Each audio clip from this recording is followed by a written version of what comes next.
Hey, welcome back to the channel. In today's video, I wanted to talk about why I stopped using debit cards and make most of my purchases with credit cards. People don't usually think about which payment method they should use when making purchases, and some people can get confused when thinking about if they should make purchases with a debit card, credit card, or just use cash. I think this is really important because the payment method you decide to go with can make a huge difference over the long run, whether you're saving thousands of dollars or going in the other direction and essentially missing out on those thousands of dollars. I don't want to talk negatively about debit cards and cash, and I'm not saying you should never use debit cards. It all comes down to who you are and what your spending habits are, but I made this video to show you guys why personally I'm not a big fan of using debit cards too often, but debit cards and cash was the only thing I used to use when I had to pay for something. Debit cards are not the best way to pay for expenses, and they're actually making you lose money. They're not directly taking money out of your pocket.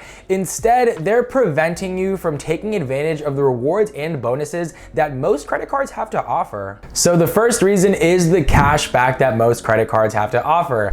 Every time you make a payment in store or online, you have the ability to pay with a credit card, and most credit cards out there will offer you some type of cash back on your purchases that directly puts money back into your pocket, usually between 1 to 5% on all the purchases that you make. You're probably wondering how a credit card company like Discover or American Express can afford to pay you cash back on your purchases. Well, it's because the merchants pay an interchange fee on every transaction you make. For example, if you use your American Express card and spend $100 at Walmart is getting only about $96 for that transaction. The remaining $4 goes to the credit card company, and they share that $4 with you, being the one who made the purchase. This makes me want to pay with a credit card as often as possible because there's that cashback incentive that gives me free money. If you get the right credit card, you should be receiving anywhere from 1 to 5% cashback on all your purchases. A credit card like the Chase Freedom Unlimited or the Citi Double Cashback card will give you 2% back on everything you buy.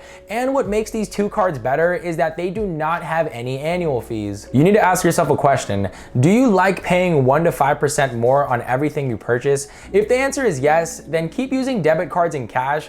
But if you're someone like me and you want to be saving money on all your purchases, then I would definitely recommend getting a credit card. Even though 1 to 5% might not sound like much, it definitely adds up over time. This past year, I got back like $300 in cash back for just making all my purchases with a credit card. And there's so many more rewards from using credit cards aside from the cash back. The next reason why I stopped using debit cards is that they are not that secure and they do not provide you any protection against fraud. This one has the biggest downside because if you're walking around with a debit card, that's essentially like just walking around with your checking account. The debit card is something that is directly linked to your bank. If somebody were to steal your debit card information or the physical debit card itself, they can actually go and withdraw money from your account, and it's going to be pretty difficult to dispute those transactions on your account. If you were to use something like a credit card, you're borrowing money from a third party. They're the ones that actually verify and make the payment for you, opposed to something like a checking account where money is directly coming out of your account. If you're ever a victim of fraud and someone racks up $1,000 of purchases,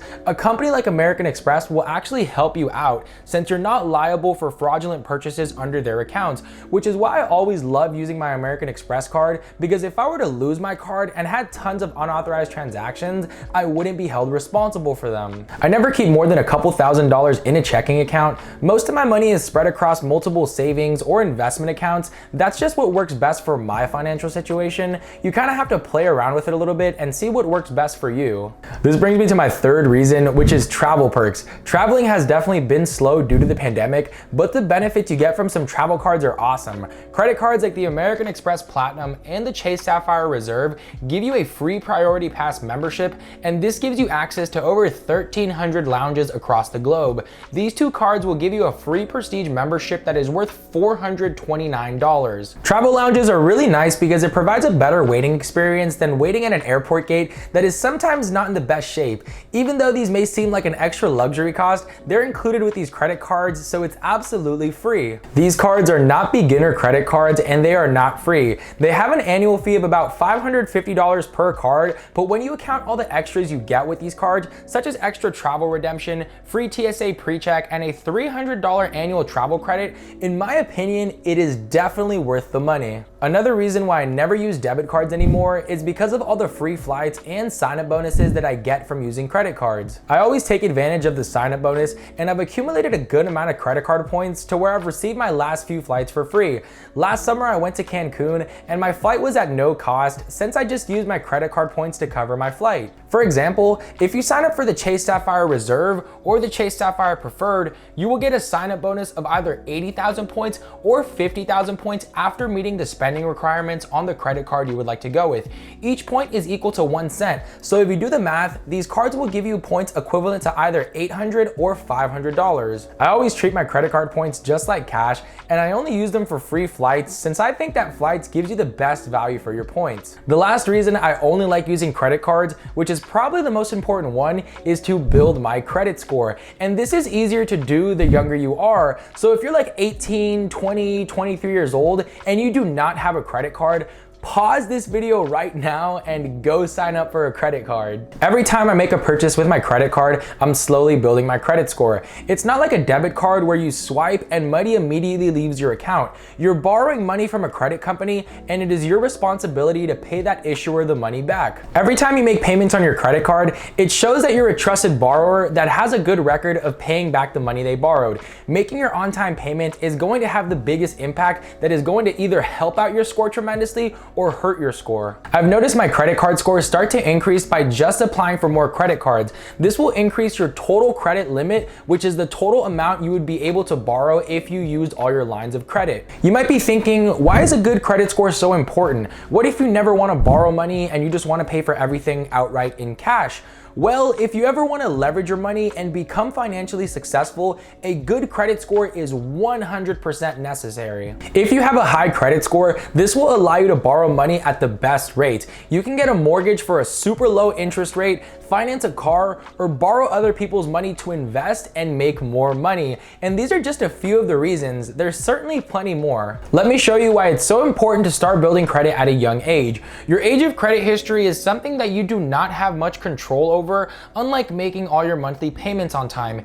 It takes about between 7 to 9 years to build what is considered a good age of credit history. If you're around 18 years old and you want to buy a house or a brand new car in the future, you need to start thinking about things such as establishing a good age of credit history. By the time you're 30 years old and you want to finance a house or a brand new car, banks are going to take into account your on-time payments, but another big thing they're going to look at is how long your credit history is. This will make a huge difference in the types of interest rates you qualify for. You can either qualify for a super low rate of 2 to 3% or a crazy high rate of like 20% or something. This will make the biggest difference in thousands and maybe even tens of thousands of dollars. So by me using my credit card for everyday purchases, I'm slowly building up my credit. Getting a credit card and using it for small monthly purchases would be a great thing to start doing. And as you become more financially responsible, you can start paying more and more things with your credit card, but just make sure you have the money in your checking account to cover those expenses.